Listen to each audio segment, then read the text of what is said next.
Nous sommes de retour sur KTB Radio, la radio du peuple. Merci d'être à l'écoute de KTB Radio sur Facebook en vision et avec l'application KTB Radio que vous pouvez télécharger sur Play Store. Nous sommes sur le plateau de KTB en compagnie de Paul Richet. Merci d'être venu sur le plateau. Merci KTB. Et également en compagnie de Luc Rouault. Bonjour, merci. Merci à vous deux. J'aimerais commencer par essayer de faire un cheminement d'art qui vous concerne. Comment vous êtes venus à l'art chacun de votre côté? Est-ce qu'il y a quelque chose, par exemple dans l'enfance, qui vous a marqué artistiquement ou ce qui vous a amené à l'art? Quand vous étiez enfant, est-ce que vous étiez déjà attiré par le domaine de l'art ou c'est venu après? Alors. Quoi? Luc ou Paul? Bien sûr. J'étais. Oui, bien sûr. Dès que j'étais enfant, j'avais envie de devenir peintre parce que dans ma famille, j'avais une tante qui était peintre et que j'appréciais tout particulièrement. Et du coup, c'était un peu un objectif dans ma vie d'aller à la rencontre de cette tante qui s'appelait Claude et de mon oncle qui s'appelait Helmut, qui étaient tous les deux peintres et c'était des références. Et ensuite, j'ai eu une sorte de révélation en allant voir les nymphéas de Monet à l'Orangerie. Et j'ai dit, waouh! C'était quand ça? Ça, je devais avoir 12 ans. Voilà. Et j'ai dit, waouh, c'est ça que je veux faire. Puis ça m'a quitté, puis j'avais pas confiance en moi, puis c'était, fallait y croire. Mais bon, à un moment donné, j'ai dit, bon, allez, je vais faire les beaux-arts. Tout en étant persuadée que je ne pourrais pas réussir, mais voilà. J'ai quand même réussi le concours des Beaux-Arts et ensuite, quelques années plus tard, n'est-ce pas? À peine. Avant de revenir sur Luc, il y a une question que je pose, ça pourrait intéresser justement les auditeurs. Quand tu as fait les Beaux-Arts, il y a un diplôme, un examen de fin d'année par exemple, c'est ça? Ou c'est quelque chose de continu? Il y a un concours d'entrée pour entrer aux Beaux-Arts et ensuite tu fais soit 3 ans l'équivalent d'une licence, soit 5 ans l'équivalent d'un master. Ça ne s'appelait pas des masters, ça s'appelait le diplôme supérieur. Je ne sais pas comment ça s'appelle maintenant. Hein. Et le sujet de l'examen d'entrée, pour toi par exemple? Le sujet de l'examen d'entrée, c'était très classique à l'époque où je l'ai rentré parce que j'ai un certain âge maintenant. Donc on faisait un nu, chose que je n'avais pas beaucoup fait. On faisait un... Parce que c'est difficile à réaliser du coup, un nu, c'est ça? Un nu, d'après un nu, si tu n'as pas beaucoup dessiné d'après modèle vivant, c'est pas forcément évident. On faisait un plâtre, un buste, on avait une sculpture et on devait dessiner une sculpture, on faisait un sujet d'invention, il y avait plusieurs épreuves et à chaque fois on était plus ou moins présélectionnés ou on était renvoyés chez nous. Donc voilà. Et Luc qui finit son verre, son verre d'eau. C'est de l'eau, hein, je confirme, même si je ne vois pas l'intérieur. Et toi, de ton côté Moi aussi, dans ma famille, j'ai des peintres, puisque mon grand-père était peintre en bâtiment. On ne se moque pas. C'est un très bon peintre en bâtiment. Et puis j'ai un autre grand-père qui était ébéniste. Et en fait, ce que je fais en art, c'est travailler la matière. Et maintenant, avec l'âge et puis les envies, je vais aussi vers la peinture. Je me retourne vers mes sources. Voilà. Mais bon, après, les inspirations au niveau de l'art plastique, c'est venu, je pense, progressivement, bien sûr. J'ai fait un apprentissage de peintre en lettres. J'avais aussi des peintres artistes amateurs dans ma famille. Alors effectivement, on doit s'imprégner de cette sensibilité. Quand on est gamin, on pompe tout ça. Évidemment, les paysages, je suis un gars de l'Atlantique. La mer, les énergies, les vacances en montagne, les échappées familiales dans les sous-bois, ce que je fais toujours en fait. Donc je revis mon enfance presque perpétuellement. À chaque fois, je rentre dans l'atelier. Donc tous ces petits éléments de vie, ces moments de vie là, m'ont poussé à un réel besoin, un besoin vital. Je n'ai pas pu m'empêcher. Alors, bon, les choses ont fait que j'ai quitté le bahut parce que j'avais envie d'être actif dans la société et de faire de la politique. Et bien sûr, ce qui ne m'a jamais réussi.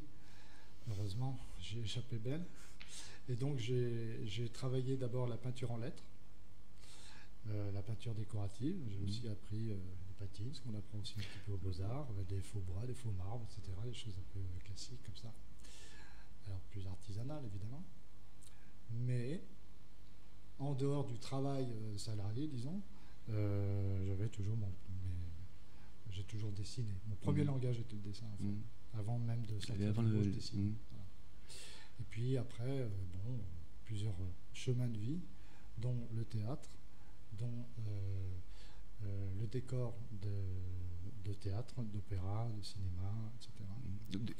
Donc des choses où plastiquement on utilise beaucoup de matériaux aussi très chimiques, légers, rapides à coller, faciles, costauds à transporter, tout ça. Donc qui passent beaucoup aussi par des résines, des silicones et un tas de choses comme ça, pas très saines.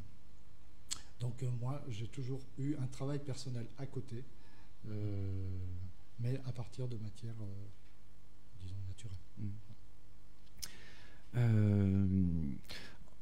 Du coup, Luc, toi, tu fais de la sculpture notamment, c'est ça? Plutôt de la sculpture, même si... Et Paul, la peinture. Mais en quoi consiste votre activité artistique? Comment décrire ce que vous faites? Voilà, vous aussi, vous avez des techniques particulières, chacun du coup de votre côté, puis après on vous rejoindra ensuite pour l'exposition. Mais c'est une question compliquée. Non. Les procédés. Si on veut parler technique, on peut parler technique. Parce que voilà. ça peut être intéressant justement pour les auditeurs qui ne connaissent pas ce domaine. D'avoir un peu et de connaître tout simplement. D'accord. Alors par exemple, par rapport à cette exposition, je vais parler de ce que je présente par rapport à cette exposition. Là, je présente des gravures à l'eau forte, donc c'est des gravures sur zinc. C'est tout un procédé technique où on va graver une matrice en zinc pour pouvoir faire des impressions. Donc là, je présente quelques gravures à l'eau forte et je présente 3 grandes peintures à base de pigments et de gomme arabique. Voilà, c'est des peintures. Mon travail habituel, là où on me connaît un peu plus, c'est un travail normalement d'encre de Chine. Mais cette fois-ci, pour surprendre le public, j'ai présenté des choses que je n'avais pas encore présentées. Mes dernières créations plus peintes en fait, avec des pigments. J'ai un tout petit retour à la couleur, mais très très léger. Et voilà. Mais comment moi j'aime les premiers instants de création parce que je trouve que c'est là que ressort vraiment l'émotion, parce qu'après il y a un travail qui est fait en aval après. Mais moi j'aime justement ce premier jet. Est-ce que tu regardes par exemple la nature et ça te donne envie de reproduire par exemple, ou c'est quelque chose qui vient de ton esprit? Alors moi, mon travail est toujours en lien avec la nature. Je m'inspire, c'est pour ça qu'on se retrouve aussi avec Luc, je m'inspire des éléments, des forces, de la géologie, des strates, des mouvements.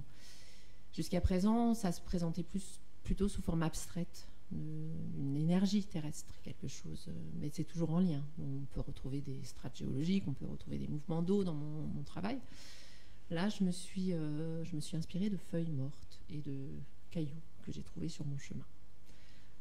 L'idée étant qu'on peut voyager dans un tout petit élément qu'on côtoie tous les jours, c'est-à-dire marcher dans les feuilles mortes. En ce moment, ça va être la période. On ne s'attache jamais à regarder de près une feuille morte, mais je vous encourage vraiment à regarder de près une feuille morte. C'est comme partir à l'autre bout du monde. En fait, on n'a plus besoin de partir à l'autre bout du monde si on regarde des choses intensément. Et dans le moindre détail, on peut voyager dans quelque chose de tout petit. Et Luc, de ton côté, toi, le processus créatif de tes sculptures, le mouvement que tu donnes à ta créativité? il y a deux choses qui me préoccupent. La première, de toute façon, c'est une grosse question que je trimballe depuis toujours, c'est qu'est-ce qui fait relation? J'estime que les choses en elles-mêmes, en état, un état, c'est des choses qui ne bougent pas, donc c'est la mort. Mais par contre, que tout ce qui est manifesté, tous les phénomènes sont des manifestations de l'énergie qui circule. Donc moi, ce qui m'intéresse d'abord, c'est ressentir dans mon corps cette énergie, et puis la traduire, la prolonger, la manifester par des matières, des couleurs. Après, peu importe le support. Je ne suis pas sculpteur, je suis, je sais pas, comment on dit, plasticien aujourd'hui, j'aime pas ce gros mot, mais bon, je suis artiste, voilà, simplement.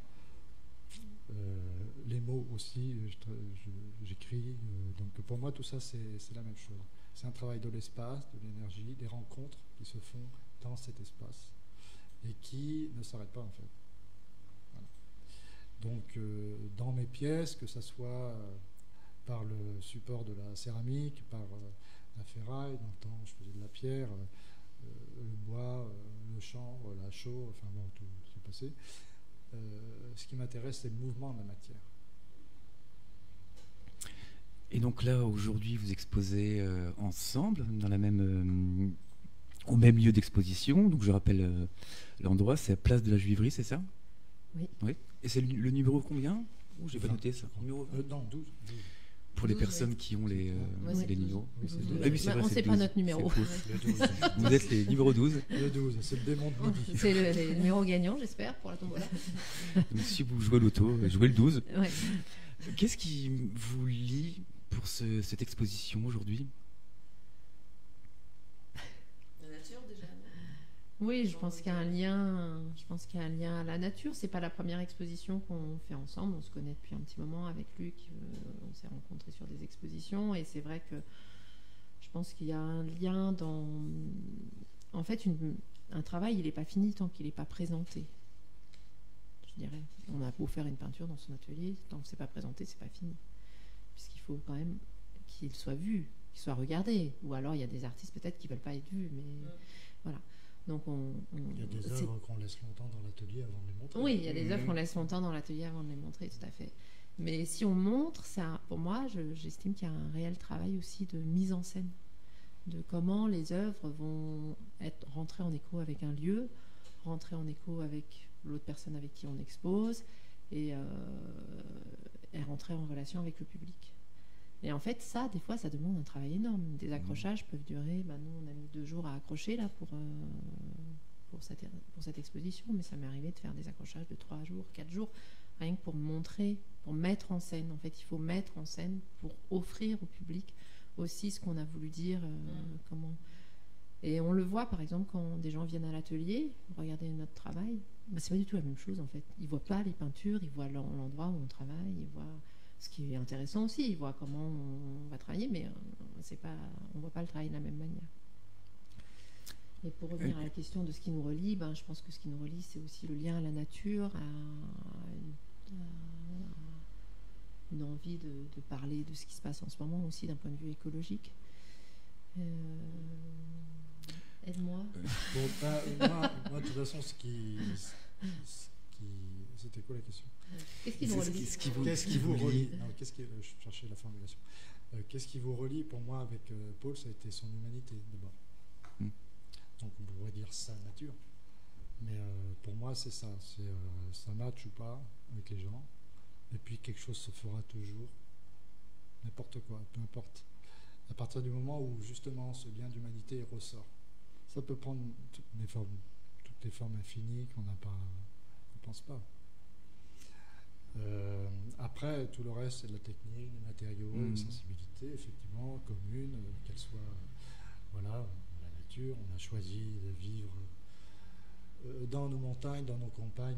On a fait ce choix pas forcément facile, mais très volontaire, très conscient, très politique aussi. Je pense aussi ça aussi, ça nous relie. On a une vision du monde qui est très très proche. Et puis peut-être qu'on a envie... la vie difficile, bien sûr. Donc on essaye d'aller chercher en nous des forces ou des forces qui sont peut-être accumulées. Enfin, pour moi, comme je ne me sens pas très fort en ce moment, je travaille en essayant de m'ouvrir le plus possible pour laisser parler en moi les forces qui ont été accumulées depuis que le temps est temps. Et puis de mettre à disposition, alors de mettre en dialogue, notamment là, ici avec Paul, mais de mettre en dialogue avec donc l'artiste, avec ses œuvres, avec les regardeurs, avec le lieu, donc toutes ces formes d'écho, de réponse, de questionnement sont là. C'est aucune certitude. Je crois aussi, ce qui nous met en lien, c'est de ne pas vouloir affirmer quelque chose. On est toujours dans l'étonnement, dans l'émerveillement, parce que, je ne sais pas, on n'a peut-être pas discuté trop de ça, mais personnellement, je pense que si on n'est pas émerveillé, on ne peut pas être humain. Quand on voit tous les cons qui nous gouvernent, c'est clair, l'émerveillement, il se passait à côté, quoi. Il n'en manque une case. Donc, il faut dire que si on veut s'en sortir aujourd'hui, alors qu'on n'arrête pas de nous matraquer que le monde est impossible, tout est foutu, etc., non. On a toujours cette capacité, au fond du trou, au fond d'une geôle, au fond d'un camp de concentration, de rester humain, quoi qu'il en soit. Je peux vous donner là peut-être une petite anecdote, après j'en finis. Qu'est-ce qui me fait survivre? J'enseigne parce que je suis aussi prof de Qigong. Dans mon Qigong, il y a une première posture qui s'appelle l'homme debout. Bon, un homme debout. C'est pas rien, un homme debout. Il n'y a pas beaucoup d'animaux qui restent debout quand même. Sur 2 jambes, pas sur 3, sur 2. La troisième étant l'œil. Sans yeux, on ne peut pas tenir debout. Il faut une canne au moins. Donc l'homme debout, c'est, même dans l'exercice quotidien, le rituel de la gymnastique du matin, qui nous maintient en santé de longues années. Cette posture est une posture de résistance, parce que c'est pas vraiment naturel de rester debout, si on n'est pas en plus enraciné, quoi. Ça, c'est une chose. Et puis, j'ai un exemple qui me poursuit depuis très très longtemps, parce que j'ai pris conscience, je crois, de mon humanité et d'humanité quand j'étais petit, j'avais 9 ans, et qu'un résistant, juif de surcroît, un survivant de Auschwitz, était venu nous montrer ce qui se passait là-bas. Donc on a eu droit à tout ce qui est maintenant un peu censuré dans l'éducation nationale, et pourtant ce choc a été salutaire de voir des tas de corps poussés par des bulldozers et tout ce qu'on peut faire. Voilà. Et ça m'a tout d'un coup ouvert, éveillé à l'humanité. C'est quoi l'humanité? Moi je suis là-dedans. Et cet esprit de résistance, je crois, je l'ai gardé en moi. Je salue ce résistant de m'avoir transmis ça, parce que ça m'a réveillé, ça m'a éveillé. Et plus tard, sur mon chemin, notamment dans le théâtre, j'ai rencontré Armand Gatti. Et Armand Gatti était un reporter, metteur en scène, anarchiste, qui a été aussi dans les camps, et qui, vivant ce lieu où l'inhumanité est poussée au plus haut point, tous les jours que Dieu faisait, tous les matins, construisait une nouvelle pièce de théâtre avec un collègue violoniste, et tous les jours inventait une nouvelle pièce de théâtre avec 3 mots en allemand. Là on est à la radio, donc je ne sais plus en allemand, je ne suis pas... Ich bin, ich war, ich werde, ça veut dire donc je suis, j'ai été, je serai, je suis, j'ai été, ou dans l'autre, enfin j'ai été, je suis, je serai, voilà. Donc 3 mots pour dire j'existe dans un lieu absolument inhumain. Et en fait ça, c'est mon moteur pour me lever le matin. Et j'ai rencontré cet esprit-là, de guerrier un peu quand même, aussi chez Paul, malgré les peintures de rêve. J'aime bien l'image des peintures de rêve. Je ne suis pas sûre que tout le monde les perçoive comme ça. Justement, en parlant de rêve, voilà, on a parlé de vos passés respectifs, ce qui vous lie aujourd'hui pour la 20e année des expositions de Serre-les-Arts. Quels sont vos rêves, vos futurs projets? S'il y en a des tonnes. Il y en a des tonnes, mais rêve ou projet, c'est pas pareil. Rêve ou projet? Des projets de rêve. C'est une vaste question.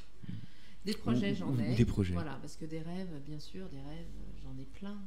Mais je trouve ça, c'est pas l'endroit. La radio n'est pas l'endroit pour que je les exprime. Des projets, par exemple, juste après Serre-les-Arts, je pars à La Rochelle faire une exposition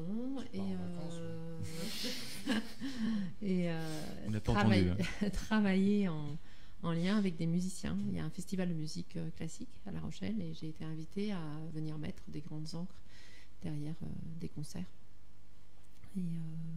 Et j'aime beaucoup le lien entre les arts en fait. J'aime beaucoup les liens entre les artistes. J'aime beaucoup les liens humains. Être en relation. J'aime beaucoup voilà, tout ce qui peut nous relier et nous faire du bien et nous poser des questions. Et donc là, je suis invitée par ce festival qui s'appelle le Festival MM à La Rochelle. Et c'est quand?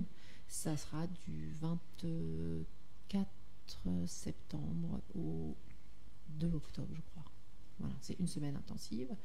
Et là, je présenterai des œuvres dans une petite galerie, la Galerie du Printemps, et ensuite des œuvres dans différents concerts. Pas tous les concerts, parce qu'il y a énormément de concerts et je ne peux pas accrocher à chaque concert, mais voilà.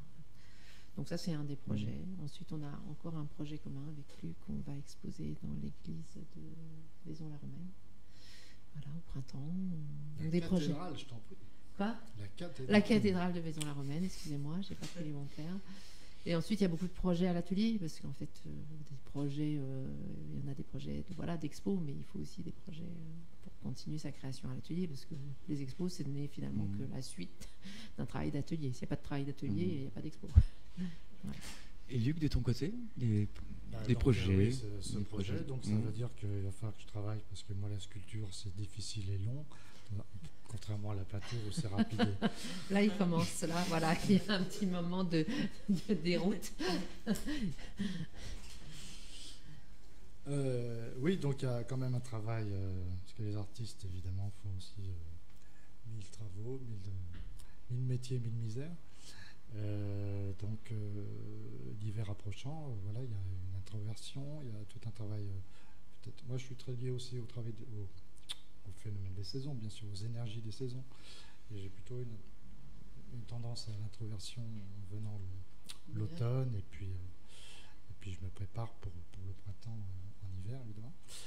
Voilà, donc je pense que ça va être la continuité de ce qu'on a un petit peu tenté pour cette exposition. C'est pas une première, mais enfin, ça donne un petit avant-goût. Ça continuer de cultiver notre lien, nos relations sur tous les plans. Et donc ça, c'est le pot, je crois que c'est... Ouais, bon, j'ai 2 ou 3 expos en vue comme ça, mais pas encore complètement défini. Mais disons que le gros projet, c'est ça, parce que c'est un grand lieu, pas facile du tout, assez beau, qui a été malheureusement resacralisé. Du coup, il est plein de bébéilles, de bondieuseries qui sont un peu gênantes pour les expositions. Il faut être ouvert à ça. Ouais. Mais enfin, quand c'est les Polonais qui reprennent le truc. Enfin, c'est une petite parenthèse. Faut aussi dire les choses telles qu'elles sont. Ça fait pas de mal par où ça passe. Voilà, donc, mais c'est un lieu qui est intéressant parce qu'il est plein de fresques qui se sont décollées plus ou moins. Il y a eu des tentatives de restauration qui ont finalement été mal faites. Finalement, ils ont gardé dans le jus. Ils ont simplement gardé des éléments de fresques comme ça. Donc il y a quand même des peintures à fresco qui sont assez jolies. Il y a des évocatrices, un peu abstraites, un peu figuratives, il y a un peu de tout comme ça. Donc il y a moyen de dialoguer avec un lieu qui... Ces lieux-là sont difficiles... Pardon ? Dans son jus, mais du coup ça peut donner du charme aussi. Voilà. Et c'est à nous de trouver comment simplifier, comment ne pas se laisser écraser par les lieux historiques, qui sont souvent costauds. Comment ne pas être en concurrence, jouer avec, et que tout se réponde à sa juste valeur. Voilà, c'est un travail.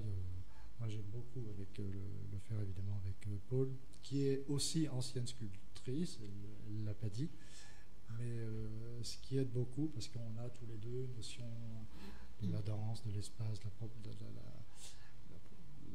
l'appréhension de l'espace commune, je pense. Voilà, donc c'est un vrai bonheur. Donc, Paul et Luc, vous exposez à la place de la Juiverie, je rappelle votre lieu d'exposition. Comment vous ressentez aujourd'hui le 20e anniversaire de Serre-les-Arts? Comment vous le ressentez? Paul, pour les auditeurs qui ne le savent pas, elle est la créatrice. Une des créatrices. Une des créatrices, pardon. Une des créatrices. Quel est ton ressentiment, enfin ton ressenti, pardon, sur le. Oui, c'est pas un ressentiment. Ton ressenti sur ce 20e festival. Alors, le 20e festival, c'est déjà c'est la fête. C'est la fête d'avoir ces 20 ans d'expérience qui ont été un long trajet, un chemin de vie pendant 20 ans, et voir comment on peut arriver à... Je suis perdue là, j'ai un moment de trouble. Voilà. Mais oui, non, c'est la fête, on va dire. C'est la fête un peu pluvieuse. On attendait la pluie avec beaucoup d'impatience, parce qu'on est dans une région sèche, et puis que maintenant, quand il pleut, on peut dire qu'il fait beau. Mais on est quand même un peu déçus que la pluie soit tombée le 20e anniversaire, mais je pense que c'est parce qu'on est bénis des dieux, en fait. Peut-être, oui. On est bénis par cette pluie qui arrive sur nous. Et... Mariage pluvieux, mariage heureux. Hein. Voilà, mariage pluvieux, mariage heureux. Mais c'est surtout, voilà, j'étais un peu... je sais pas trop quoi dire, mais c'est une super aventure humaine, en fait. Serre-les-Arts, c'est une aventure humaine. On était 3 artistes. Corinne Vallière, Valérie Bourret et moi-même. On est resté Valérie Bourret et moi-même, et on continue cette aventure humaine avec d'autres rencontres, avec des gens qui sont reliés à nous, et voilà, c'est... Je pensais jamais il y a 20 ans, j'avais 20 ans de moins déjà, c'était facile, mais je pensais jamais il y a 20 ans qu'on fêterait les 20 ans de Serre-les-Arts. Voilà. Donc c'est chouette. Et toi, Luc, de ton côté, comment tu ressens ce 20e festival? Comment tu... Après les dernières années qu'on vient de passer, là, il y avait quand même un sentiment de joie qui se voit même dans les flyers et tout ça. Enfin, je veux dire, il y a quelque chose qui était très, très enthousiasmant. Il y a eu...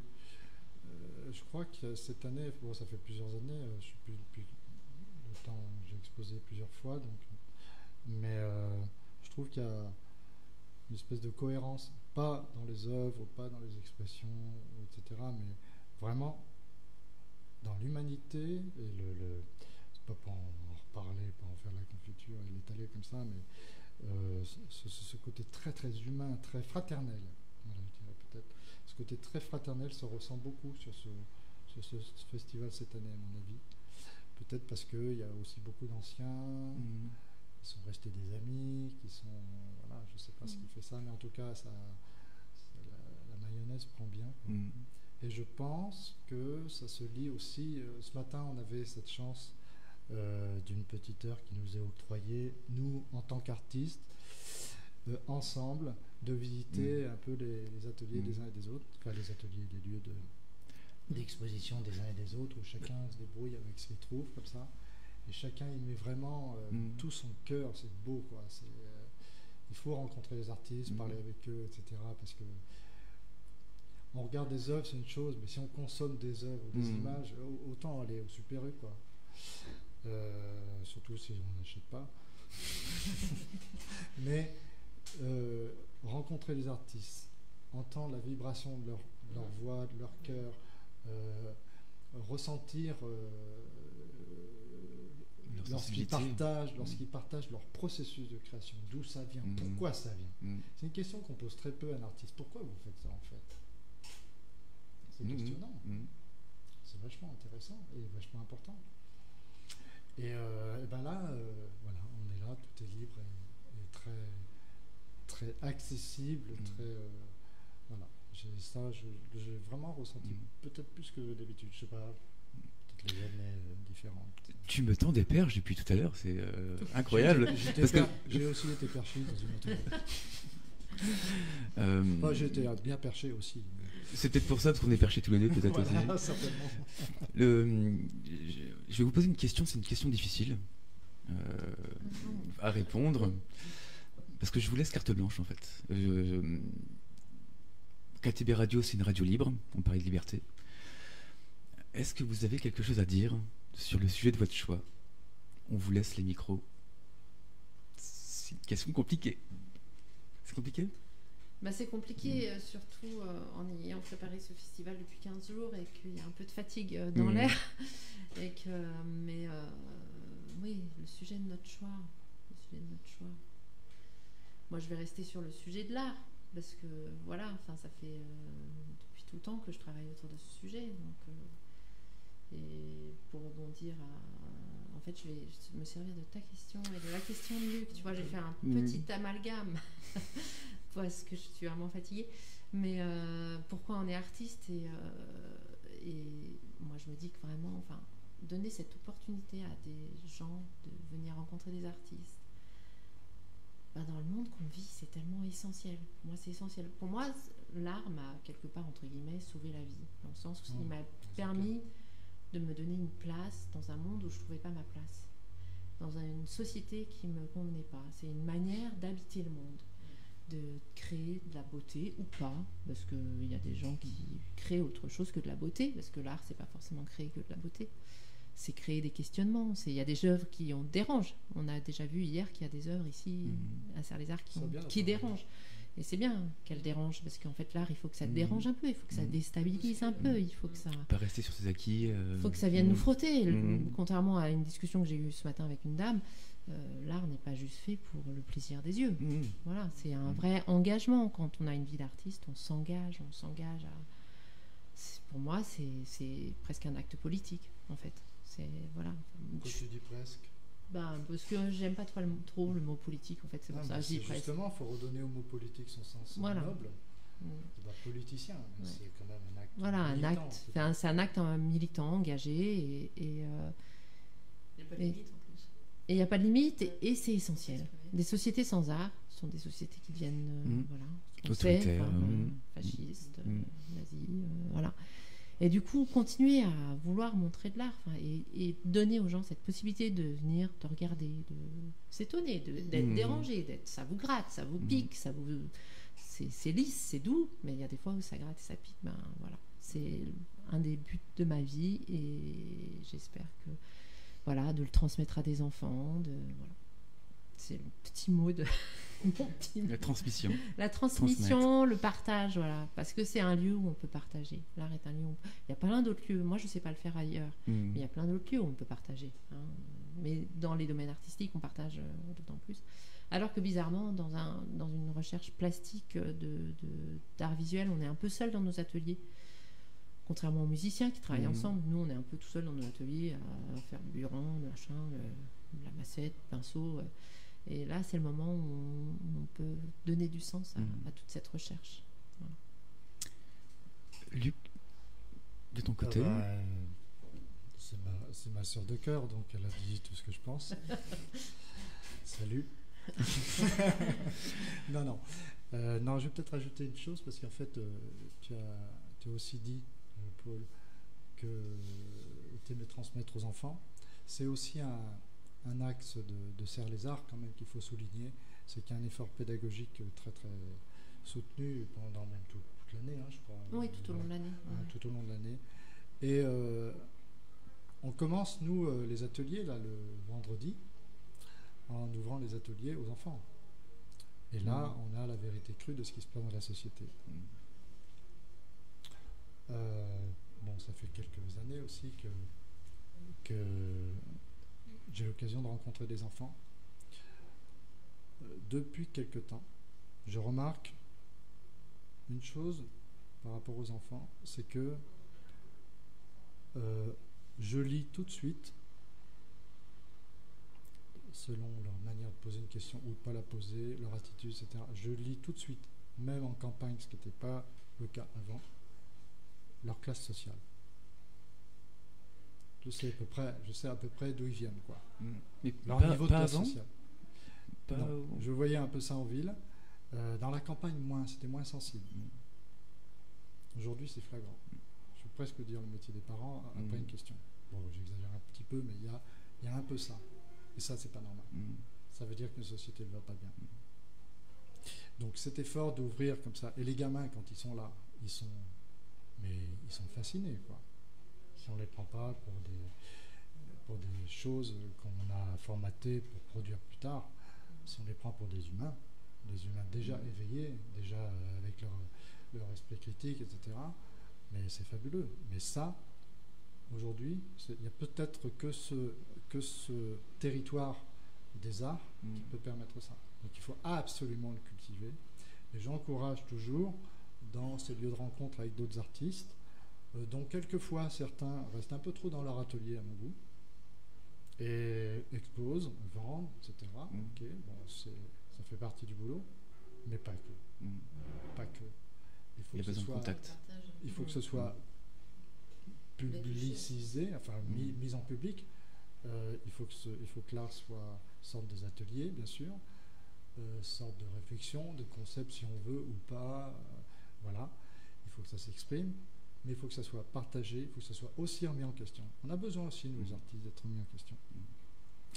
Pour pouvoir aller plus loin, proposer des possibles. Parce que cette vie, même dans cette merde programmée, elle est possible, quoi. Et je pense vraiment que l'acte artistique, comme disait Paul, ça l'a sauvé. Ben, moi aussi. Moi, je fais ça parce que sinon, je me flingue, quoi. Voilà. Donc, il faut absolument semer. Il n'y a que nous qui préemptons la nature. La nature, elle sème, elle multisème des millions et des millions de graines pour que peut-être en ressorte une seule. Ben, nous, on doit faire ça. Si on ne fait pas ça, on est cuit, quoi. D'où l'importance de commencer avec les enfants. Commencer avec les enfants, cultiver, alors grâce aux associations, mais aussi que l'art revienne dans les écoles, bon Dieu. Ouais. Qu'est-ce qu'ils foutent? Et c'est ce que tu disais tout à l'heure, la transmission. La transmission, transmettre. Il n'y a pas que les maths dans la vie. D'autant plus en milieu rural, enfin. En fait, dans les villes, on a tous les enfants ont accès à des musées, à des galeries, à des concerts, à du théâtre. Ici, c'est compliqué. C'est pas, on n'est pas plus con qu'ailleurs. Hein. On habite à la campagne, mais on n'est pas plus con qu'ailleurs. Donc, c'est juste, voilà, de permettre la rencontre. L'art est un lieu qui permet la rencontre. Justement, on parlait de rencontres. Donc là, c'est plus une rencontre, on va dire, virtuelle. Comment on peut vous contacter si on veut vous joindre, si quelqu'un veut travailler avec vous? Vous avez des réseaux sociaux, site internet? Vous allez sur Google, site internet. Vous tapez artiste et au début, vous avez Rouault. Nous, on est des artistes impalpables. C'est aussi ça, la rencontre, c'est de se confronter à l'œuvre, à l'humain, parce que c'est un peu le problème de nos sociétés, c'est les rencontres via des réseaux, via des sites, via des machins, et en fait, on ne se confronte jamais. On se palpe plus, on se touche plus, on est via des écrans, quoi. Donc, c'est pour ça qu'on n'a pas, même pas en mémoire, le nom de nos sites, pour vous dire. C'est bien, je trouve. Ça pousse les gens à venir en vrai. Voilà, qui viennent, même s'il pleut, on est un peu arrosé, ça nous fait le plus grand bien. Ça nous fait grandir. Ça nous fait grandir. Comme nous sommes des graines. Et puis exactement, ça va pas nous faire fondre. Vers la rencontre, vers les artistes. Sans violence un petit peu. Ouais. Oui, puis on verra que c'est pas si douloureux. Merci beaucoup, merci Paul et à Luc, vous. d'être venus sur le plateau de KTB Radio. Je rappelle que Paul Richet et Luc Rouault exposent à la place de la Juiverie. Les expositions de Serres-les-Arts se déroulent du samedi 16 au dimanche 17. Ça se termine à quelle heure le dimanche? 19h. 19h 19h. 19h. Si vous êtes dans le coin ou si vous n'êtes pas dans le coin, venez à Serres. Les arts vous attendent à Serres. On va continuer dans quelques instants avec une petite pause musicale. Pour nous, on va manger un petit peu, je pense. Et ensuite, on va retrouver à 13h Bruno Rostand, un présentateur de KTB Radio qui vient nous présenter son émission cette année-là, tous les samedis à 20h. Nous revenons dans quelques instants avec une petite pause musicale. On va écouter quoi, Mathéo? Ah, je te prends de court. J'ai pas entendu. Bloody Bleu. Ah, Blondino, ouais, une artiste hyper intéressante française. J'aime beaucoup Blondino. Bleu. Ça ressemble à Bachung un peu. Il y a des airs à Bachung. Ouais. Blondino Bleu, que nous écoutons tout de suite sur KTB Radio. Nous revenons d'ici 1 heure. Bonne journée à tous.